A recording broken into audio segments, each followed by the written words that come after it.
Assalamualaikum dan salam sejahtera. Bertemu kembali kita dalam program Bioskop Bernama bersama saya, Ana Zulkifli. Teruskan setia bersama kami sehingga ke akhir siaran.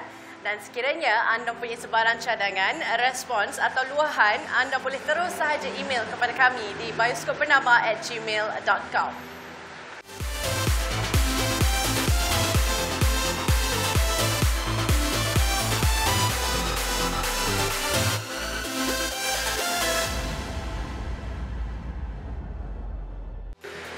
Jabatan Penerangan Wilayah Persekutuan Kuala Lumpur menerusi unit bergeraknya giat menghebahkan maklumat berkenaan Perintah Kawalan Pergerakan ataupun PKP dan penularan wabak COVID-19. Ikuti paparannya. Tuan-tuan dan puan-puan, Perintah Kawalan Pergerakan telah dilanjutkan sehingga 14 April 2020. Tujuan unit bergerak Jabatan Penangan ini adalah untuk membuat hebahan kepada masyarakat, khususnya pada masa ini berkaitan Perintah Kawalan Pergerakan yang dilaksanakan oleh kerajaan dan juga tentang bahaya COVID kepada masyarakat pada ketika ini.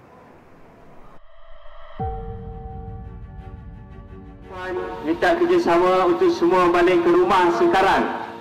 Puan-puan dinasihatkan untuk sentiasa berada di dalam rumah Kaedah masing-masing. hebahan tradisional ini sebenarnya masih relevan untuk masyarakat pada ketika ini kerana kami boleh terus menyampaikan maklumat secara terus kepada masyarakat di peringkat lapangan. Kami boleh datang membuat hebahan dan kami boleh terus bertemu dengan masyarakat di peringkat lapangan. Rutin atau SOP yang kami laksanakan seawal pagi jam 8 pagi kami akan sampai di pejabat untuk membuat persiapan dan kami akan melakukan pembersihan diri dululah.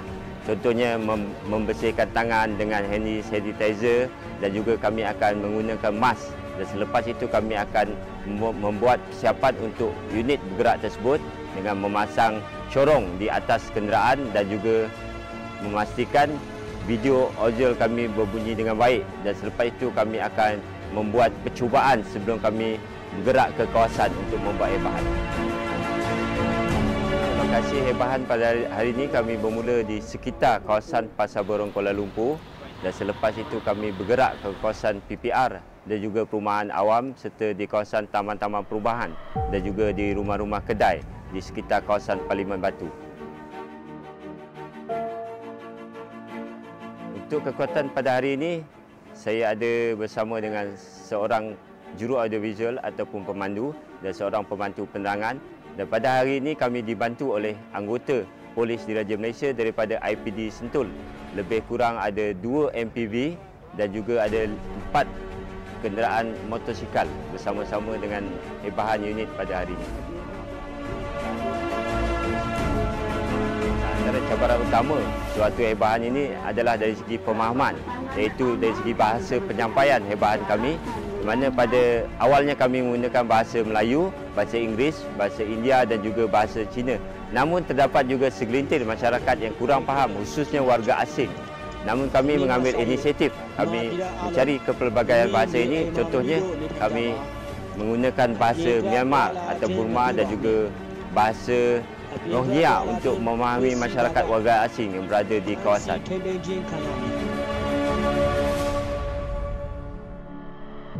Nasihat kepada orang ramai sempena dengan Perintah Kawalan Pergerakan ini, ikutlah arahan kerajaan, duduk di rumah dan jangan keluar sekiranya tidak ada keperluan untuk keluar daripada rumah. Duduk di rumah, stay at home, biar kami bekerja.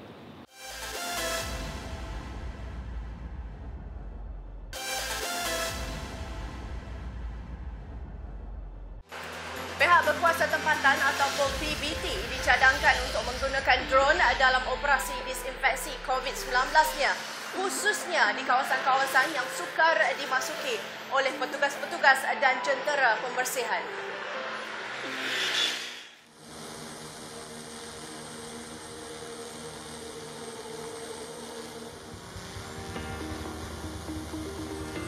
Untuk hari ini kita telah membuat demonstrasi di kawasan Kampung Baru yang di mana kawasan ini mungkin telah dilabelkan sebagai zon orange. Jadi apa yang kita buat, kita telah membuat operasi dengan ketinggian 20 kaki untuk menyembur 30 liter bahan disinfektasi yang disediakan oleh pihak PBT. Jadi dengan demo ini dapatannya ialah pihak PBT berpuas hati dengan efisiensi ataupun tahap semburan yang kita buat, dan dia telah meliputi kawasan yang target area. Ya. Okay, kelebihan penggunaan drone seperti yang tuan-tuan maklum, pihak PBT mempunyai truk menyembur menggunakan truk, tetapi limitation ataupun kekangan dia kepada truk ini bila jalan-jalan yang jalan akses yang kecil yang tidak boleh dimasuki oleh kenderaan berat, di sinilah drone akan mengkomplement servis yang disediakan oleh truk. Di Malaysia mungkin kita baru dengar pasal perkhidmatan semburan untuk disinfektasi, tetapi di negara lain seperti di China, mereka di Wuhan sendiri telah digunakan perkhidmatan semburan disinfektasi dengan menggunakan drone. Juga di Indonesia, Filipina, France dan juga di India. Dengan kepakaran yang ada, kita juga mampu memberi perkhidmatan yang sama seperti di negara-negara lain. Sebagai syarikat tempatan yang mereka bentuk dan membuat drone kami sendiri, kami mempunyai kepakaran untuk beroperasi, menyembur bahan-bahan disinfektasi untuk kawasan-kawasan yang telah dilanda wabak COVID-19. Inilah sumbangan kami kepada masyarakat dan negara. Dengan kepakaran kami ini, kami dapat membantu kerajaan dan juga negara untuk mendisinfektasi kawasan-kawasan yang terbabit.